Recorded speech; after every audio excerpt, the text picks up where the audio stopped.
हम और आपके लिए इस दुनिया में सबसे कीमती चीज ये है कि रब ने हमें राह हिदायत नसीब फरमाया, क्योंकि मजहब उसूल अता करता है। बेउसूल जानवर भी अच्छे नहीं लगते हैं, इंसान का लगना तो बहुत दूर की बात है। इसलिए इस जमीन पर परवरदिगारे आलम ने हम इंसानों पर करम फरमाया कि एक उसूल और ज़ाब्ता और कानून अता फरमाया, जिसके तहत हमें जिंदगी गुजारने का मौका दिया गया। अगर उन उसूलों पर जिंदगी गुजारने में हम और आप कामयाब होते हैं तो फिर याद रखें, जैसे हमारे पिछले चलने वालों को रब ने कामयाबी अता फरमाई, वही कामयाबी इस कौम को भी देने का वादा है और ये सुबह क़यामत तक जारी रहेगा। इंसान बगैर रहनुमाई के इस दुनिया में रह नहीं सकता। उसे रहबरी की जरूरत है, उसे रहनुमाई की जरूरत है। और जैसे जैसे उसके जिंदगी के औकात आगे बढ़ते हैं, उसे मजबूत रहनुमाई की जरूरत पड़ती है। माँ के आगोश में आंखें खोलने के बाद एक बच्चे को अगर बंद कमरों में रखा जाए, उसे माँ के आंचलों का साया और बाप के शफ़क़तों की उंगलियां न दी जाए, उसे रहनुमाई न मिले, उसे परवरिश न मिले, तो वो बच्चा सही सलामत पैदा होने के बावजूद भी गूंगा हो जाएगा। सही सलामत पैदा होने के बावजूद भी वो बहरा हो जाएगा। वो कोई ज़बान नहीं बोल सकता है, क्योंकि माँ के दूध के कतरे हल्क में उतरने से लेकर के मुरक्कन ग़िज़ाओं को लुक़मे तर बनाने तक ये रहनुमाई एक खातून की होती है, जो उसे नर्म ग़िज़ा से लेकर के सख्त ग़िज़ा को चबाने तक की कुव्वत अता कर देती है और उसकी उंगलियों को पकड़ करके एक बाप कच्ची पगडंडियों पर चला करके उसे दुनिया की डगर पर चलने का हुनर अता कर देता है, जिसे माँ बाप की रहनुमाई कही जाती है। अब ये रहनुमाई जो माँ की नसीब हुई और बाप की नसीब हुई, इस रहनुमाई में हम और आप क्या कर सकते हैं? इस रहनुमाई की रोशनी में हमें इतनी चीजें मिल जाती हैं कि हम इन कदमों को चलने के लिए सही इस्तेमाल कर सकते हैं, इन हाथों का इस्तेमाल कर सकते हैं, इन आँख, ज़बान, नाक, कान का इस्तेमाल कर सकते हैं। माँ बाप की रहनुमाई मिलने का इनाम ये होता है कि अपनी जवानी को हम महफूज कर सकते हैं, अपने तमाम रिश्तों को उन्हीं की आंखों से हम पहचान सकते हैं, अपने परायों की तमीज कर सकते हैं। ये माँ बाप की रहनुमाई होती है, लेकिन जिंदगी यहीं पर खत्म नहीं होती और रहनुमाई यहीं से दम नहीं तोड़ती है, साथ नहीं छोड़ती है, बल्कि उसके आगे भी उसे रहनुमाई की जरूरत है। उसके आगे भी उसे रहनुमाई की जरूरत है। थोड़ी बुनियादी चीज रहेगी, लेकिन इसी के उसूल पर इंशाअल्लाह कुछ काम की बातें रख दी जाएंगी और फिर इंशाअल्लाह गुफ्तगू तमाम होगी। इसलिए पूरी तवज्जो के साथ माँ बाप की रहनुमाई मिली, तो अब वो रहनुमाई जाहिर सी बात है, जब पैदा हुआ मुठ्ठियां भी खोलने की तमीज नहीं थी, माँ बाप की रहनुमाई ने उसे वो सलीका दे दिया, कपड़े पहनने की तमीज दे दी, खाना खाने की तमीज दे दी। लेकिन ये रहनुमाई यहीं से खत्म नहीं होती। अब बच्चा 10 साल का हो गया, 12 साल का हो गया, बल्कि और कम उम्र ही से उसे मजीद एक दूसरी रहनुमाई की तरफ रखा जाता है और उसे दूसरी रहनुमाई अता की जाती है, जिसे उस्ताद की रहनुमाई कहा जाता है, जिसे टीचर की निगरानी, उस्ताद की निगरानी, यानी अब उसे माँ बाप ने तो खाने पीने का ढंग दे दिया, चलने फिरने का सलीका दे दिया, मामा मामू खाला खालू एक हर एक के रिश्तों को वाह कर दिया, हर एक को उसने खानदान में पहचान लिया, उसकी आंखों का सही इस्तेमाल होने लगा, हाथ पांव का इस्तेमाल होने लगा। लेकिन जब उस्ताद की कस्टडी में आएगा, जब उस्ताद की निगरानी में आएगा, तो उस्ताद उसकी जबान को सिर्फ नहीं संवारेगा बल्कि उसके किरदार को भी संवारेगा, उसके अखलाक को भी संवारेगा और उस्ताद उसे उन अल्फाजों का धनी बनाएगा जिन अल्फाज के पगडंडियों पर चल करके वो डिग्री हासिल कर सकता है। तो एक उस्ताद ने उसे केजी नर्सरी से लेकर के रहनुमाई की और उसे हाई स्कूल और इंटर तक पहुंचने में कामयाबी दे दी, या अरबिक मीडियम से था तो एक उस्ताद ने उसे कायदा बगदादी से लेकर के रहनुमाई दी और कायदा बगदादी की उन जो है बिखरे हुए अलग अलग अल्फाज की पगडंडियों पर चल करके उसे कुरान मजीद के मुकद्दस आयतों तक पहुंचने में कामयाबी दे दी गई। एक उस्ताद की रहनुमाई में अब वो अली बाता ही नहीं बल्कि अब सूरह फातिहा भी अच्छे अंदाज में पढ़ने का के लायक हो गया, अब वो पढ़ने का हुनर रखता है। तो एक उस्ताद की निगरानी उसे मिली। अब उस उस्ताद की निगरानी में चलते चलते उसने अगर दुनियावी उलूम की इब्तिदा की थी तो उसने अच्छे लेवल पर आगे चल करके डिग्री हासिल कर ली। अगर अरबिक मीडियम से तालीम शुरू की थी तो अच्छे लेवल पर चल करके उसने हाफिज की डिग्री हासिल कर ली, आलिम की डिग्री हासिल कर ली, फाजिल की डिग्री हासिल कर ली, मुफ्ती की डिग्री हासिल कर ली। लेकिन ये रहनुमाई यहीं पर खत्म नहीं होती है। अगर इतने पर बस कर दिया जाए तो दुनिया में किसी पैगंबर की जरूरत नहीं। अगर इतने में बस कर दिया जाए तो दुनिया में किसी शरीयत के कानून की जरूरत नहीं है, क्योंकि दुनिया में पढ़ाने वालों की कमी नहीं है, पढ़ने वालों की कमी नहीं है, माँ बाप के परवरिश की भी कमी नहीं है, माँ बाप की निगरानी की कमी नहीं है। माँ बाप अच्छे से अच्छा उसे खिलाना और पहनाना चाहते हैं और कोशिश में लगे होते हैं। वो अपने लुक्मों को तो कमजोर कर सकते हैं लेकिन अपने औलादों के लिए कीमती से कीमती लुक्मों का चुनाव करते हैं। वो खुद तो कुर्ते के अंदर फटी बनियान पसंद कर सकते हैं लेकिन अपनी औलाद के लिए अच्छा लिबास पसंद करते हैं, अच्छे जोड़े सिलेक्ट करते हैं। तो ये अगर इतने पर बस कर दिया जाए तो दुनिया में और किसी चीज की जरूरत नहीं रहेगी। लेकिन याद रखो इतनी निगरानियां हमारे लिए काफी नहीं हो सकती हैं। माँ बाप की निगरानी, उस्ताद की निगरानी सिर्फ इतने पर जिंदगी कट नहीं सकती है बल्कि इसके आगे और रहनुमाई की जरूरत है, क्योंकि ये निगरानियां जितनी हैं ये दुनिया के उसूलों से करीब करती है, दुनिया में गुफ्तगू का हुनर देती है, दुनिया में तुम्हें एक दूसरे के पास खड़े होने और गुफ्तगू करने का अलग अंदाज अता करती है, दुनिया में तुम्हें सामाजिक जीवन गुजारने का हुनर देती है, दुनिया में तुम्हें फर अंग्रेजी बोलने की तालीम दे देती है, दुनिया में तुम्हें अरबिक फारसी बोलने की तुम्हें तालीम दे दी जाती है। लेकिन इतनी रहनुमाई की जरूरत नहीं है, क्योंकि ये दुनिया की रहबरी दुनियावी लेवल पर काम करते हैं। अब इसके आगे हमें और काम ये करना है,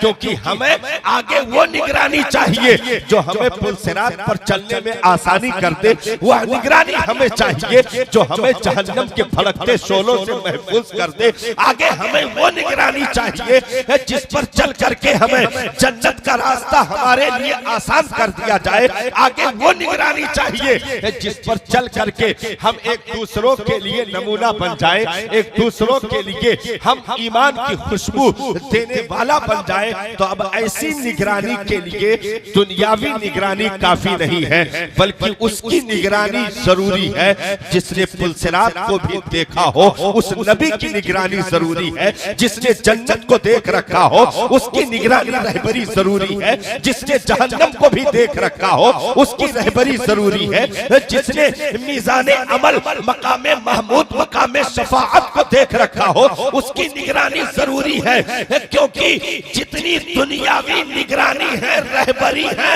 ये नाकिस है, कमजोर है। अब हमें ऐसे कामिल के निगरानी और रहबरी की जरूरत है जिसकी निगरानी में अंबिया तक चलने के लिए कतारों में खड़े हो। ऐसे नबी की रहबरी चाहिए जिसकी इब्तिदा में आदम से लेकर के ईसा तक नबियों ने नियत बांध ली हो। अब ऐसे महबूब की रहबरी चाहिए जिसकी इब्तिदा में गौसो कुतुब अब्दाल मजबा सालिकीन सर झुकाए खड़े हो। अब ऐसे की रहबरी चाहिए जो सिर्फ चलाए नहीं बल्कि दुनिया में जन्नत का मुआयना भी करा दे। उस महबूब की रहबरी की जरूरत है जो हमें हलालो हराम की तमीज दे दे। उस महबूब की निगरानी की जरूरत है जो हमें जायज़ और नाजायज की तमीज दे दे। उस महबूब के रहबरी की जरूरत है जो हमें दुनिया में एक दूसरों के कंधों से कंधा मिला करके भाईचारगी की फिजा कायम करने के बाद अपने उसूलों पर चलते हुए खुद को भी जन्नत का मेहमान बनाने, अपनी नस्लों को भी जन्नती करने का हुनर दे दे। तो वो रहबरी दुनिया में किसी इंसान की नहीं हो सकती है, वो पैगंबर की रहनुमाई है, वो रहबरी है। और अल्हम्दुलिल्लाह ये रब का करम है कि उसने सिर्फ नबी की रहबरी नहीं दी, सिर्फ पैगंबर की रहबरी नहीं दी, सिर्फ रसूल की रहबरी नहीं दी, बल्कि उसका करम है उसने अपने महबूब की रहबरी अता की है। हमें और आपको अपने महबूब की रहबरी अता फरमाई है। अब जाहिर सी बात है कि भाई इस दुनिया में चलने के लिए इस दुनिया वालों की रहबरी चाहिए, लेकिन उस दुनिया की कामयाबी के लिए उसकी रहबरी चाहिए जिसने उस दुनिया का जर्रा जर्रा देख रखा हो। बल्कि ये कह लीजिए कि उसी के सदके में उस दुनिया को भी बनाया गया। जन्नत भी बनी तो मुस्तफा के सदके में, सिरात मीज़ान अमल हौज़े कौसर सारी चीजें अगर बनी तो मुस्तफा जाने रहमत के सदके में। तो अब उस साथ की रहनुमाई, तो अब ये जरूरी हो गया कि इतनी रहनुमाई जिस पर दुनिया बस करना चाहती है, इत्तेफा करना चाहती है। अब यहां से गुफ्तगू शुरू होने जा रही है। टाइम का इशारा कर दीजिएगा, हम घड़ी लिए नहीं हैं तो इशारा कर दीजिएगा। यहां से गुफ्तगू शुरू होने जा रही है एक बुनियादी चीज। आज मिजाज की आजादी का जो नारा लगाया जाता है और ये कहा जाता है कि हमें अब किसी मजहब के कानून की जरूरत नहीं है, हमने बड़ी बड़ी यूनिवर्सिटियां कायम कर दी हैं, वहां पर तालीम लेकर के हम अपनी जिंदगी आसानी के साथ गुजार सकते हैं। हमें अब किसी के रहबरी की जरूरत नहीं है, क्योंकि दुनिया में इंसान पहले जब बहुत पिछड़े दौर में चल रहा था तब उसे जरूरत थी, लेकिन अब इंसान तो चांद पर कमंदे डालने लगा है। अब उसे किसकी रहबरी की जरूरत है? इंसान ने तो तरक्की कर ली, अब फजाओं में भी इंसान पहुंच गया, खलाओं में भी इंसान पहुंच गया, समंदरी सतहों पर, जमीनी सतहों पर उतर करके न जाने कितनी गहराइयों में उतरकर होटल तक बना डाले इंसानों ने, न जाने कैसे कैसे तरक्की की चीजें दुनिया ने देख ली हैं। तो अब इसे किसी मजहब की जरूरत नहीं है, किसी रहबरी की जरूरत नहीं है, यानी बल्कि खुले लफ्जों में यह कह लीजिए कि इसे किसी लगाम की जरूरत नहीं है, इसे किसी लगाम की जरूरत नहीं है। तो दुनिया बेलगाम होना चाहती है। इसी बुनियाद पर आज बड़ी तेजी के साथ लोग अपनी गर्दनों को मजहब से आजाद करने की नापाक साजिशें रच रहे हैं। बहुत तेजी के साथ लोग आज पैगंबरी उसूलों से किनारा कश हो करके अपनी जाती राय को तरजीह देने की नापाक साजिशें रच रहे हैं। बहुत तेजी के साथ लोग आजादी निस्वा के नाम पर अपनी बेटियों को आजादी का नारा दे करके उसे कम कपड़ों में नंगे बदन बाजार की जीनत बनाए जाना और मेलों झमेलों की जीनत बनाए जाने पर तरजीह दे रहे हैं। बहुत तेजी के साथ लोग अपने बच्चों को अंग्रेज ज़दा बना करके उसे कहते हैं कि यही काफी है, खाओ कमाओ मर जाओ। लेकिन एक चीज याद रखना, रिस्क तो इस दार में कुत्तों को भी मिल जाते हैं। कोई भी जानवर भूखा नहीं सोता है। अगर खाने पीने मर जाने का नाम जिंदगी होता तो फिर मजहब की जरूरत नहीं थी, क्योंकि इससे पहले दुनिया में मजहब नहीं आया।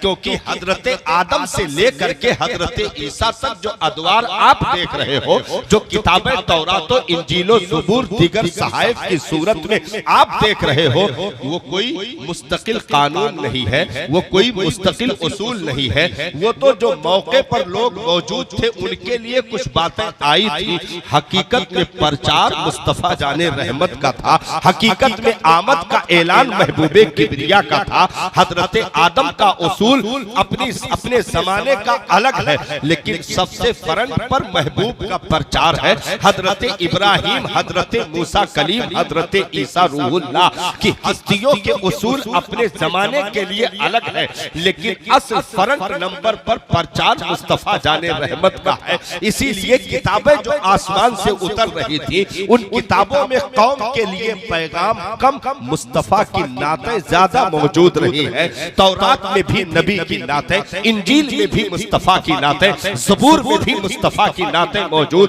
तो जो पिछले अदवार गुजरे वो मजहब के नहीं है, पिछले जो अदवार गुजरे वो मुस्तकिल कानून के नहीं है, क्योंकि ये रब का एक जो है कुदरत का ये तरीक़ेकार रहा है कि इस दुनिया में उसूल एक होगा, इस दुनिया में कानून एक होगा, इस दुनिया में मजहब एक होगा, इस दुनिया में अकीदा एक होगा, इस दुनिया में शरीयत एक होगी, इस दुनिया में किताब एक होगी, इस दुनिया में किबला एक होगा, इस दुनिया में महबूब एक होगा, इस दुनिया में खुदा एक होगा। इसलिए परवरदिगारे आलम ने उन उसूलों के तहत जो कि पिछले अदवार गुजर गए थे, उनके गुजरने के बाद रब ने जो चीजें दी उसे आखिरी कर दिया।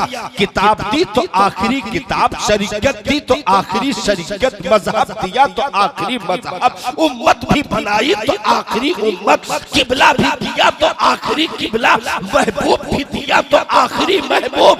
तो ये सारी चीजें आखिरी करने का, और अल-यौमा अकमलतु लकुम दीनुकुम व अतममतु अलैकुम नेमती व रदीतु लकुमुल इस्लाम दीना, कंप्लीट मजहब का मोहर लगा करके ये ऐलान कर दिया गया।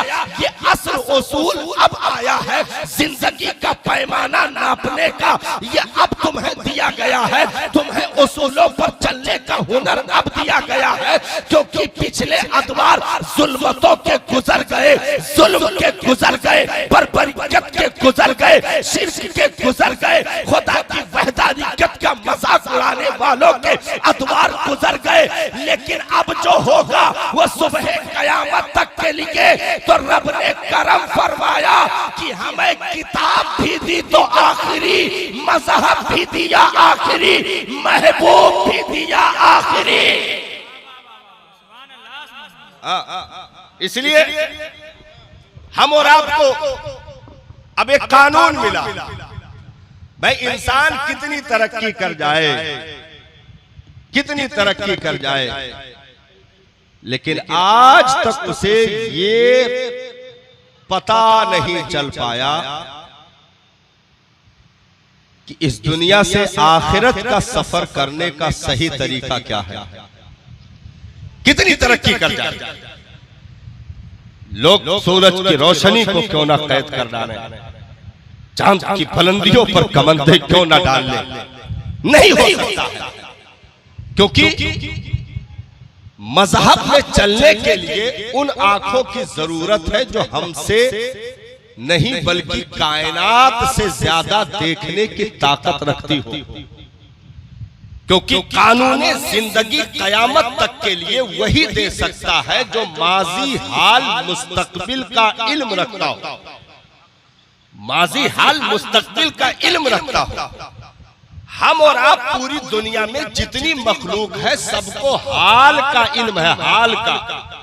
मौजूदा हमारी निगाहों के सामने जितनी चीजें हैं, इतनों का इल्म हमारे पास मौजूद है। आने वक्त में, आने वाले दौर में क्या होने वाला है, ये हमें और आपको खबर नहीं दी गई है। ये सिर्फ इल्म पैगंबर को अता किया गया है, रहबर को अता किया गया है, रिफॉर्मर को अता किया गया है। और कानून कोई भी उसी वक्त कंप्लीट हो सकता है जिसमें माजी हाल मुस्तकबिल को निगाहों में रख करके तरतीब दिया गया हो। यानी जमाना गुजरे लेकिन कानून हर जमाने पर सेट होता जाए, इसे माजी हाल मुस्तकबिल के इल्म पर निगाह रखते हुए कानून बनाना कहते हैं। यानी दौर 1450 साल का दौर गुजर रहा, अभी मजीद गुजरना बाकी है। लेकिन 1450 साल पहले जो वजू में मसा नबी ने कर दिया,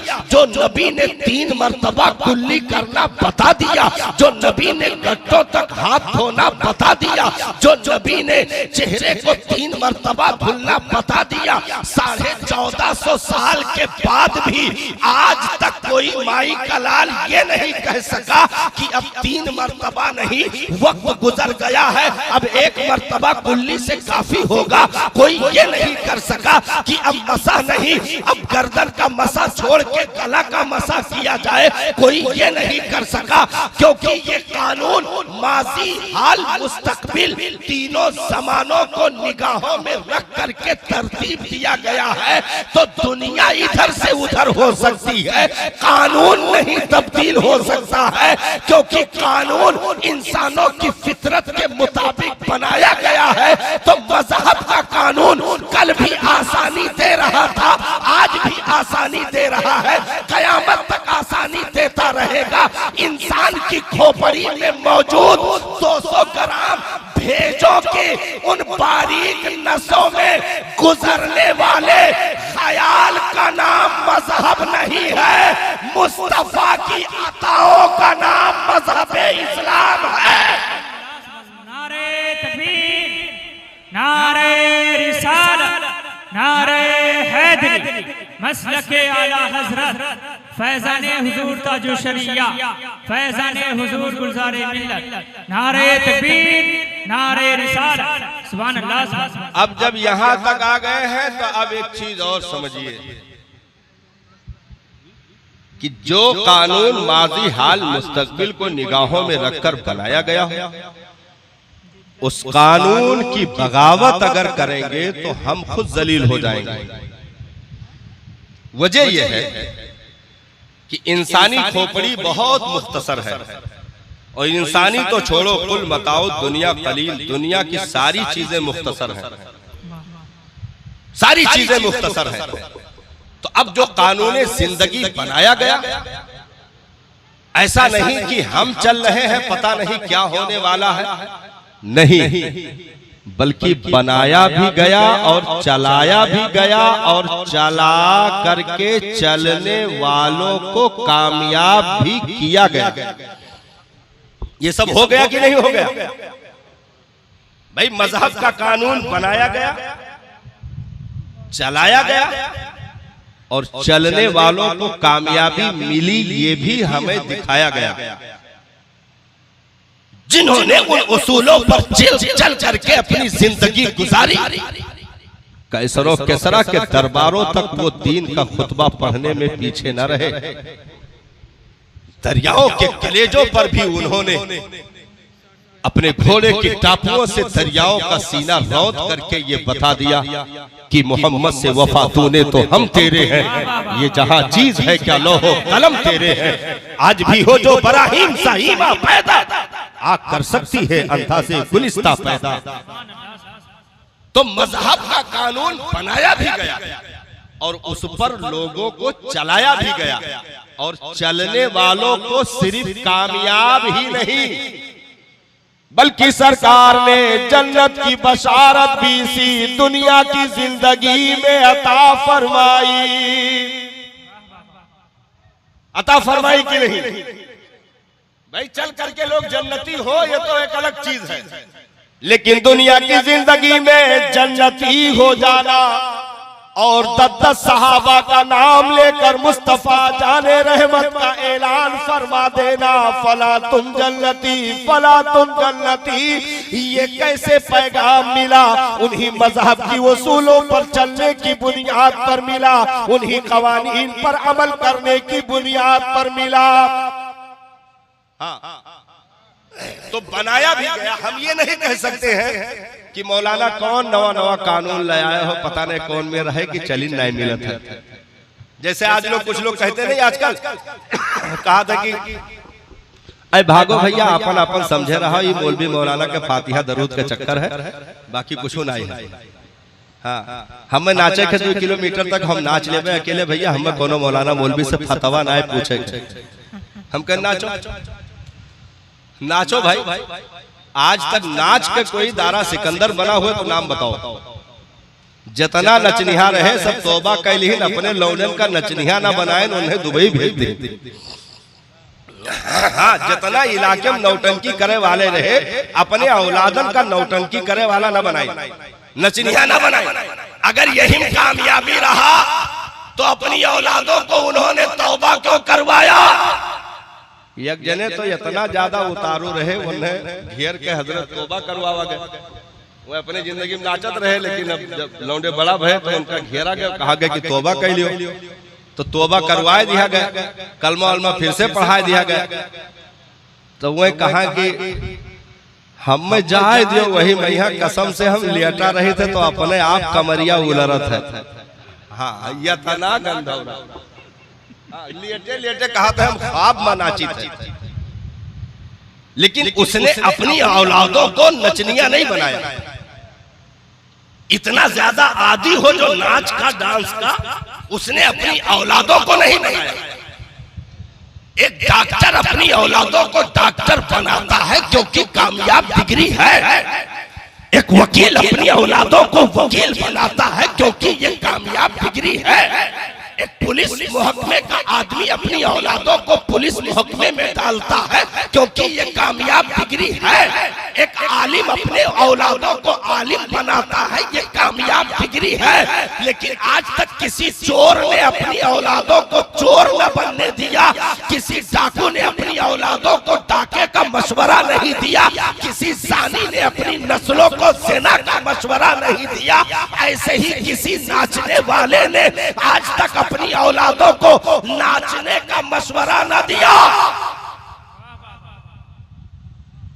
अच्छा, अब आए गए हो ये पे तो तनी भर दुई जवा और नीचे उतर के देख लियो कि नाचत के रहा।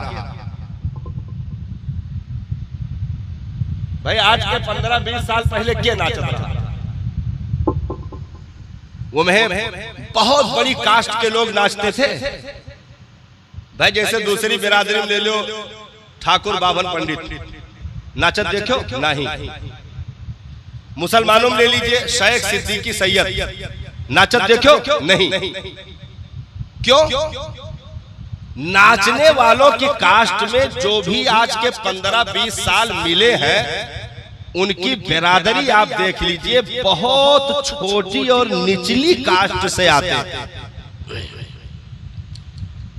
यानी ये हुनर जो अपनाया वो भी बहुत निचली कास्ट वालों ने। अब अगर आज तुम सिद्दीकी और खान पठान होकर रोड पर नाचते हो तो जो निचली कास्ट वालों ने छोड़ दिया, तुमने शेख सिद्दीकी होकर उठा लिया, तो तुमसे बड़ा जलील कोई नहीं है। जो निचली कास्ट वालों ने करके छोड़ दिया, अपनी औलादों तक को मशवरा न दिया। अगर आज तुम शेख सिद्दीकी पठान होकर 3 किलोमीटर दूर रोड पर डीजे भांगड़े पर रक्स करके नालियों में गिरते हो, तो ये काम तुमने चमार डुमार का किया है, कोई फख्र का न किया। अरे दुनिया में वो काम करो जो फख्र के काबिल हो। तुम एक आला डॉक्टर बनो ताकि मिसाल दी जाए कि फला से ताल्लुक है। तुम एक आला वकील बनो, मिसाल दी जाए फला के ताल्लुक से फला ताल्लुक है। और तुम एक अच्छे आलिम बनो, मिसाल दी जाए तुम्हें फला के इल्म का सदका मिला है। क्योंकि की जब उलमा की लिस्ट में आओगे तो और मजीद सर फख्र से ऊंचा होगा। अरे आलिम बनना ये तो इमाम आजम अबू हनीफा का तरीका है, आलिम बनना ये तो हजरत इमाम शाफई का तरीका है। अरे आलिम हाफिज कारी बनना ये तो इमाम अबू यूसुफ इमाम अहमद बिन हंबल का तरीका है। अरे आलिम बनना इमाम अहमद रजा खान मुहद्दिस बरेलवी का तरीका है। नारे तकबीर, नारे रिसालत, नारे हैदरी, मसलके आला हजरत फैज़ाने हुजूर ताजुल शरिया, फैज़ाने हुजूर गुलज़ारे मिल्लत।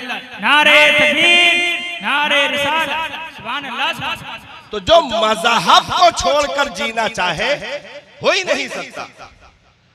अच्छा, दुनिया में जितने भी मजाहिब के दावेदार हैं, अगर उस मजहब की गहराई देखी जाए तो उसूल सबका एक मिलेगा। ये तो इंसानों की अपनी जबानें हैं, जमा खर्च का मामला, अपनी अपनी दुकानें चलाने के लिए जो भी कहे गए हो, लेकिन हर गहराई में जो अकीदत के दावेदार हैं, आप जितनी गहराई में उतरते जाओगे तो एक ही चीज मिलेगी, सबका निचोड़ इंसानियत की तालीम हर एक अकीदे वाला देता है। अच्छे जगर पर चलने का सलीका और हुनर हर एक अकीदे वाला देना चाहता है। अपनी नस्लों को एक अच्छा इंसान बनाने की ट्रेनिंग हर कोई देना चाहता है। और जब खोजते खोजते पहुंचोगे साहब, तो तुम्हें फख्र होगा कि इस दुनिया में जहां इंसानियत नाज करे, ऐसे कंप्लीट इंसान की रहबरी रब ने हमें अता फरमाई। इस दुनिया में नबूवत और रिसालत जिस पर फख्र करे, ऐसा अजीम नबी और रसूल की सूरत में अपना महबूब रब ने हमें अता फरमाया। तो रहबरी, अरे दुनिया वालों की अगर चलोगे तो चलो भाई, हमने फला की रहबरी अगर अख्तियार की तो आगे चलोगे तो हो सकता है उसकी रहबरी पर किसी का एतराज भी मौजूद हो। आगे चलोगे तो हो सकता है कुछ लोगों ने इख्तिलाफ भी किया हो। चलते चलते जाओगे तो कुछ इख्तिलाफ, कुछ आपको हामी कार, कुछ चाहने वाले, कुछ इनकार करने वाले मिलेंगे। लेकिन जब मुस्तफा जाने रहमत की चौखट पे जाओगे तो हर सर्च करने वाला सर रख करके यही कहने पर मजबूर होता है, वो कमाल हुस्न हुजूर है कि गुमाने नक्श जहां लगी।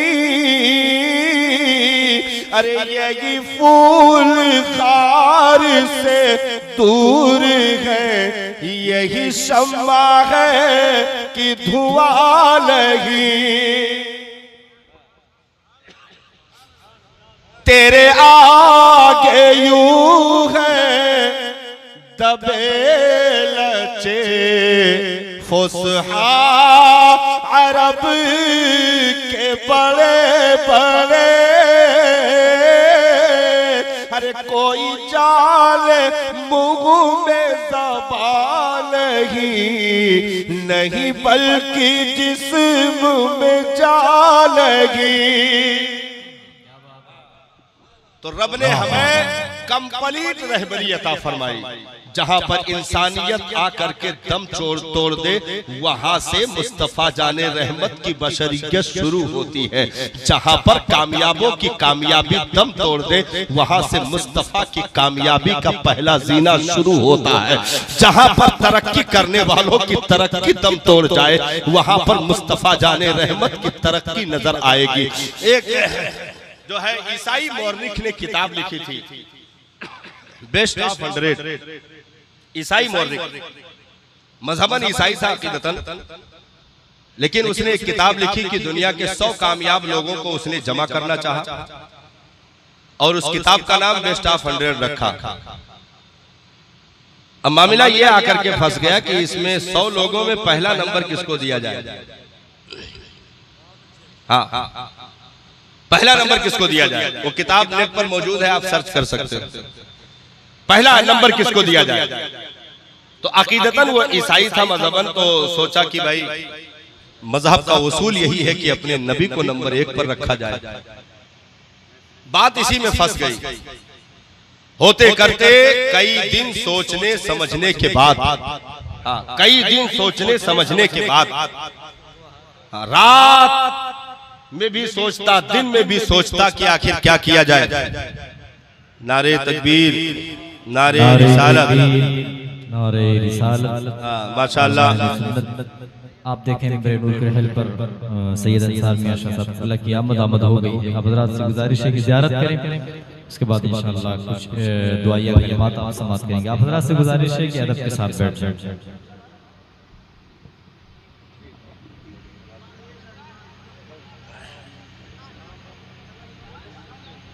तशरीफ रखें, आप हजरत करीब होकर तशरीफ रखें। हजरत की आमद हो गई, जियारत करें।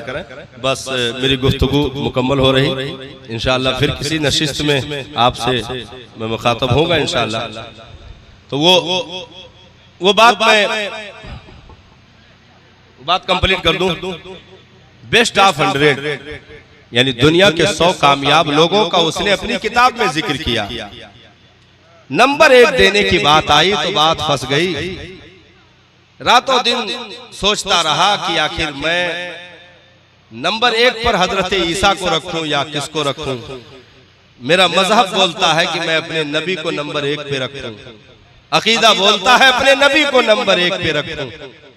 रातों दिन सोचने के बाद वो इस नतीजे पर पहुंचा कि मैंने ये किताब अकीदे और मजहब की बुनियाद पर नहीं लिखी है, मैंने हकीकत और इंसाफ की बुनियाद पर लिखी है।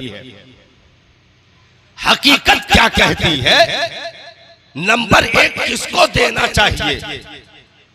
तो 3 दिन सोचने समझने के बाद जब नंबर 1 पे नाम लिखने के लिए कलम उठाया तो मुबारक हो साहब, उस किताब में सबसे पहला नंबर मेरे नबी का लिखा गया। सरकारे दो आलम के नामे नामी इसमें गरामी को उसने तहरीर किया और उसने लिखा फिर उसके बाद कि पूरी दुनिया में सबसे कम वक्त में सबसे ज्यादा अगर किसी ने कामयाबी का झंडा लहराया है तो वो आमिना के लाल की मुकद्दस ज़ात है, मुस्तफा जाने रहमत की मुकद्दस ज़ात है, जिन्होंने 23 साल की मुख्तसर सी मुद्दत में 23 साल दौरे तबलीग है, 63 साल तो मजमूई बनते हैं। 23 साल दौरे तबलीग में मुस्तफा जाने रहमत ने 10,000 मुरब्बा किलोमीटर जमीनों पर मजहब का परचम लहराया था और एक अलीउल मुर्तजा या सिद्दीक़ अकबर या सैयदा खदीजा या ज़ैद इब्ने हारिसा जैसी इन मुकद्दस हस्तियों से जिस मजहब की इब्तिदा की थी, आखिर हज में हज्जतुल वदा के मौके पर 1,40,000 कलमा पढ़ने वाले दीवाने निगाहों के सामने मौजूद थे। तो उसने लिखा इतनी तेजी के साथ अगर किसी ने दुनिया में कामयाबी पाई है तो वो मुस्तफा जाने रहमत की मुकद्दस ज़ात है। तो मुबारक हो गुलामों, हमें ऐसी जात की रहबरी अता की गई, ऐसी जात की रहनुमाई अता की गई। तो हमें अपने नबी का तरीका ही सबसे बेहतर है। हम दुनिया में किसी को भी फॉलो करेंगे दुनियावी एतबार से, लेकिन जब बात मजहब की आएगी, अकीदे की आएगी तो फ्रंट पे आमिना के लाल की मुकद्दस ज़ात रहेगी। हमें करनी है शहंशाह बतहा की रज़ा जोई, वो अपने हो गए तो रहमते परवरदिगार अपनी। इसलिए हम और आप अगर ये आजादाना ख्याल रखना चाहते हैं मादअल्लाह कि अब मजहब की जरूरत नहीं है, हम तो पढ़े लिखे लोग हैं, अब मजहब की जरूरत नहीं है, हम तो अब अच्छी दौलतें कमा सकते हैं। हमने कहा सुनो, इत्तिबा उनकी की जाती है जो कामयाब हो, या इत्तिबा उसकी की जाती है जिसके पीछे कामयाब हो। हाँ, 2 उसूल है। इत्तिबा उसकी की जाती है खुद वो कामयाब हो, या इत्तिबा उसकी की जाती है जिसके पीछे लोग कामयाब हो। और यहाँ रब ने दोनों चीजें कंप्लीट दी, दोनों चीजें कंप्लीट दी। जिसकी इत्तिबा हमें करने का हुक्म दिया वो खुद पूरी कायनात में कामयाब, और जिसकी इत्तिबा करने का हमें हुक्म दिया, उसके पीछे चलने वाले भी पूरी दुनिया में जमाने में कामयाब। सिद्दीक की सदाकत का जवाब नहीं, मुस्तफा के मुक्तदी हैं। फारूक की अदालत का जवाब नहीं, मुस्तफा के मुक्तदी हैं। उस्मा की सखावत का जवाब नहीं, मुस्तफा जाने रहमत के मुक्तदी हैं। शेरे खुदा की शुजाअत का जवाब नहीं, मुस्तफा जाने रहमत के मुक्तदी हैं। अरे हुसैन की हुसैनियत से लेकर के उमर बिन अब्दुल अजीज के अदल तक, नूरुद्दीन जंगी, सलाहुद्दीन अय्यूबी, तारिक बिन जियाद के जज्बे जिहाद से लेकर के गौसे आजम की गौसियत तक, गरीब नवाज की रहनुमाई तक, ऐसे कामयाबों की लिस्ट नबी के पीछे मौजूद है। तो हम भी चलेंगे तो हम भी कामयाब होंगे, क्योंकि सदाकत की डगर हमें दी गई, अदालत के राह हमें दिए गए, सखावत का हुनर हमें दिया गया, शुजाअत की पगडंडियों पर चलने का कलेजा हमें अता किया गया। अरे हुसैनी वफादार हमें बनाया गया। तो कल भी मुस्तफा की इक्तदा नंबर 1 पर थी, आज भी है और सुबह क़यामत तक रहेगी। रब ने कुरान में इरशाद फरमाया, वमन आरदा अन ज़िक्री फ़इन्ना लहू मईशतन दंका।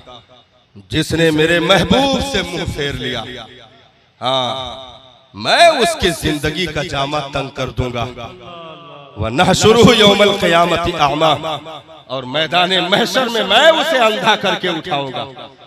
हाँ, ताज्जुब में पूछेगा, या रब्बी लिमा हशरतनी आमा, मेरे परवरदिगार दुनिया में तो आंखों वाला था, आज तूने बीनाई क्यों कर छीन ली। इरशाद फरमाएगा कि तूने मेरी आयतों को झुठला दिया, मेरे महबूब के उसूलों को पसे पुष्ट डाल दिया। मैंने तो तुझे जन्नत का रास्ता दिखाया था, तूने जहन्नम का रास्ता चुन लिया।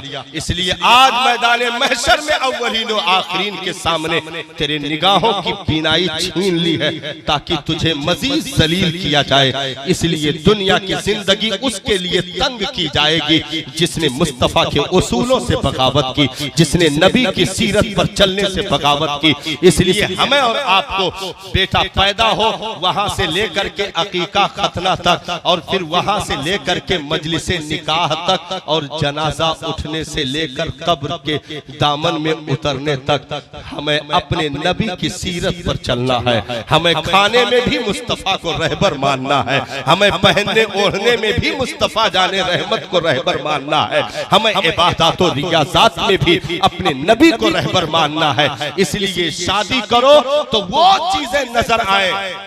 अभी रात में हजरत जो गुफ्तगू हुई, अल्हम्दुलिल्लाह आज फोन आया, क्योंकि आज बारात जानी थी, आज बारात जानी थी, उसी मौके पर वो जलसा रखा था। अल्हम्दुलिल्लाह रात में गुफ्तगू हुई, मैंने उसका नाम तो नहीं लिया, जबकि मुझे मालूम था कि इसने डीजे बंधवाया हुआ, मैंने उसका नाम नहीं लिया। बातें बहुत दूर की कर गया, लेकिन अल्हम्दुलिल्लाह उसी महफिल में उसने तौबा कर लिया।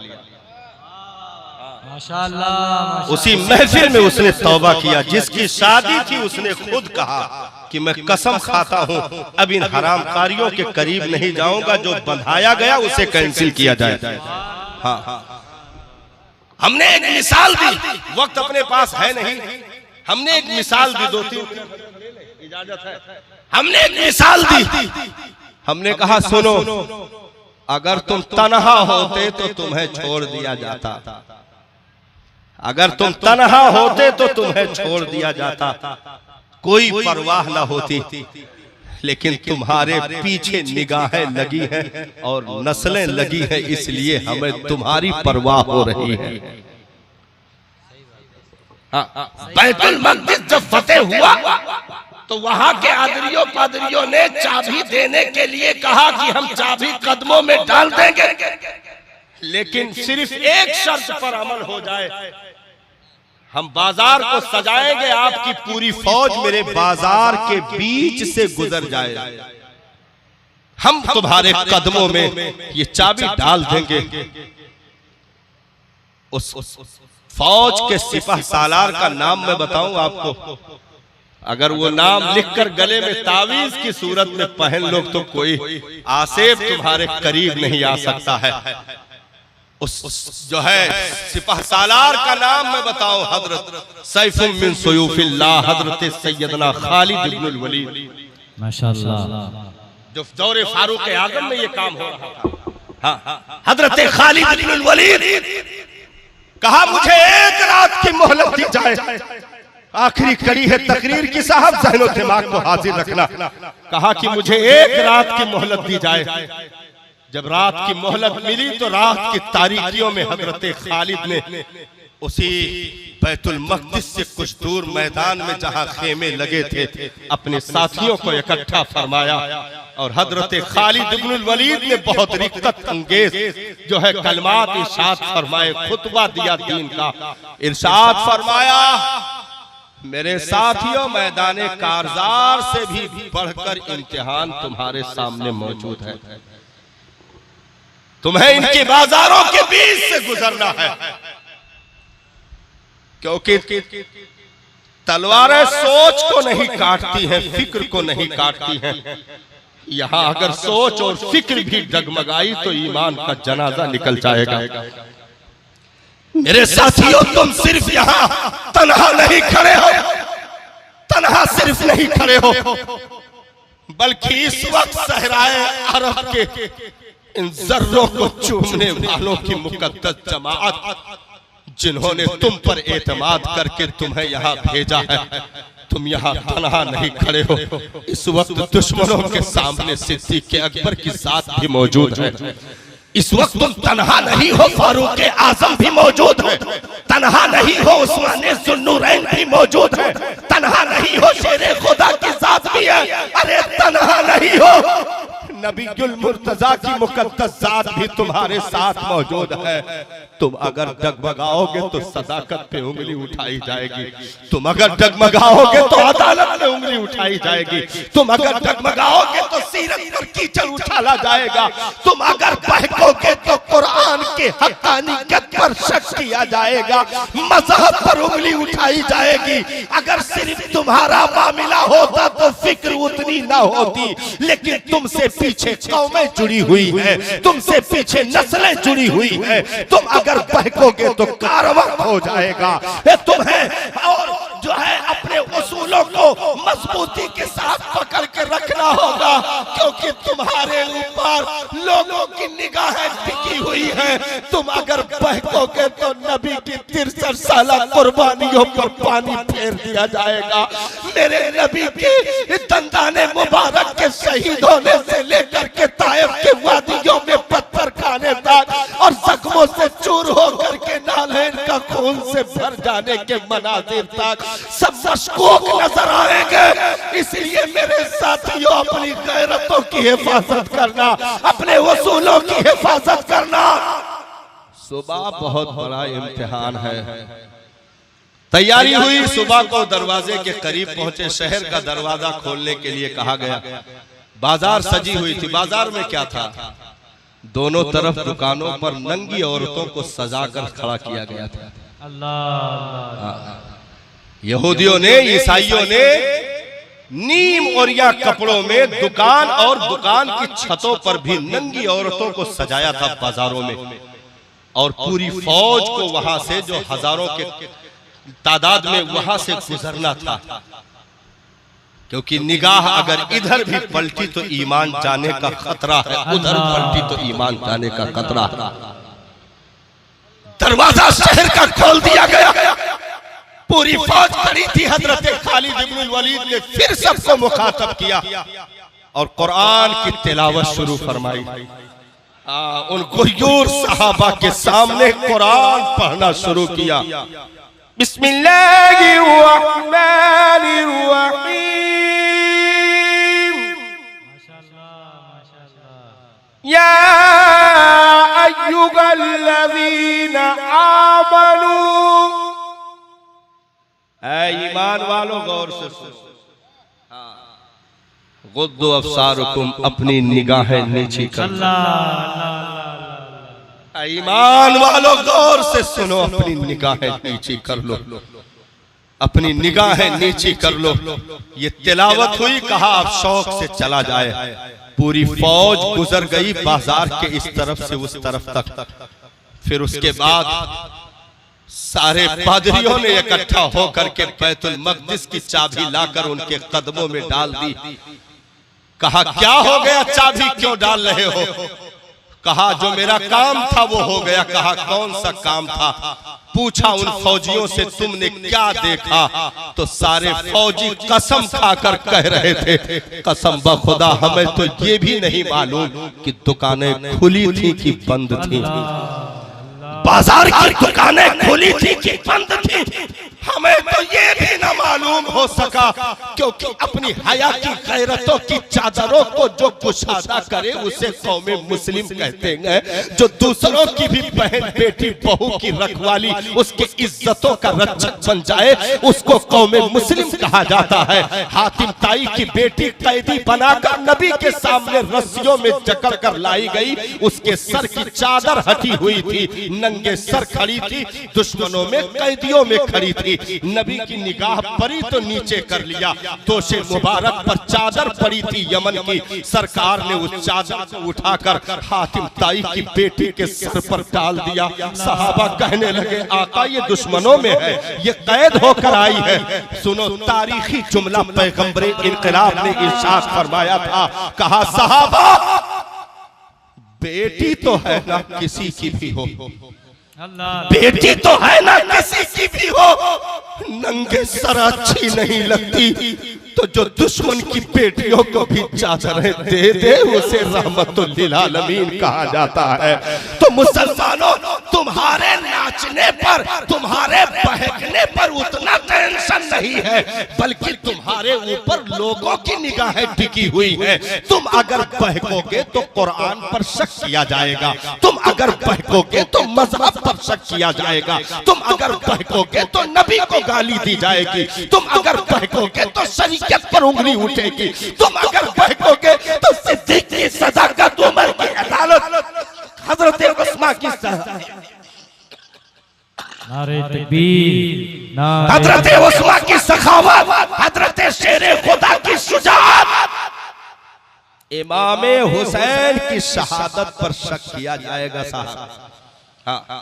इमाम हुसैन की शहादत पर शक किया जाएगा, क्योंकि हमारे बुजुर्गों ने जो काम हमारे लिए कर दिया है वो सिर्फ और सिर्फ हमारे लिए है। हमें उसकी पासदारी निभानी है, उसकी पासदारी करनी है, क्योंकि इस दुनिया में हमें और आपको सिर्फ चलने के लिए नहीं रखा गया है। आखिरी जुमला है, इसे कोट कर लेना, हमें इस दुनिया में सिर्फ चलने के लिए नहीं रखा गया है, बल्कि हमें इस दुनिया में चलाने के लिए रखा गया है। हमें इस दुनिया में चलाने के लिए रखा गया है। परवरदिगार आलम हमें उसूल नबवी पर चलने की तौफीक अता फरमाए। अस्सलामु अलैकुम व रहमतुल्लाहि तआला व बरकातहू।